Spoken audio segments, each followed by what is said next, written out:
ओंकी त्या जोशीने परत सोनपापडी दिली. आम सो डन विथ हर. जोशीचं माहितीये ना बाळा दरवर्षी. ते जाऊ दे, उमेनी काय दिलंय? उमेनी त्या गदड्याला काय वाटतं मला समजणार नाही. त्यांनी त्याच्या ऑफिस मध्ये मिळालेला दिवाळीचा बॉक्स फिरवलाय. काय सांगते बाळा? त्या उम्याला साल्याला मी किती फिरवलाय आणि त्याने आपल्याला दिवाळीचा बॉक्स फिरवला.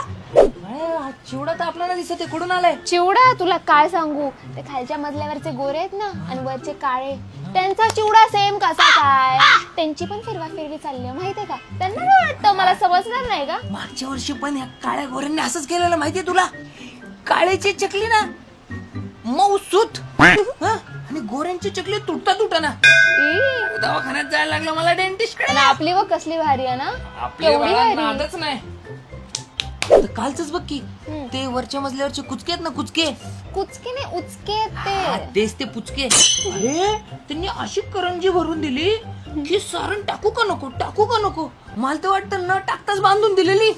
रे आणि आपली बघ कसली खुशखुशीत आहे. आपल्या करंजीचा नादच नाही. आता त्या समोरचा काकूच बघ, अरे चमचा भरून फराळ दिलाय. अरे द्यायचाच कशाला मग, ह्याला काय अर्थ आहे. असं कोण वागतं का बाळा? हा लाडू कोणी दिलाय? तो टोमण्यांनी खावं म्हणतो. जरा वरवंटान बरं कडक आहे ना. बघ ना आपला कसला छान आहे ना. मला कसला मऊसूत लाडू आहे बाळा. हा ना. पण ही गोष्ट खरीच आहे हा. काय दुसऱ्याच्या लग्नातल्या जेवणाला नावं ठेवल्यानंतर माणूस जर सगळ्यात जास्ती नावं कशाला ठेवत असेल ना, तर तो म्हणजे दुसऱ्याच्या घरून आलेला दिवाळी फराळ. बरोबर. पण आपल्याला कुठं नावं ठेवायला जमते, आपण थोडी करतो असं. आपल्याला असलं जमत नाही. एक्झॅक्टली. आलं तर खाऊन घ्यायचं. त्याला काय चालायचंच.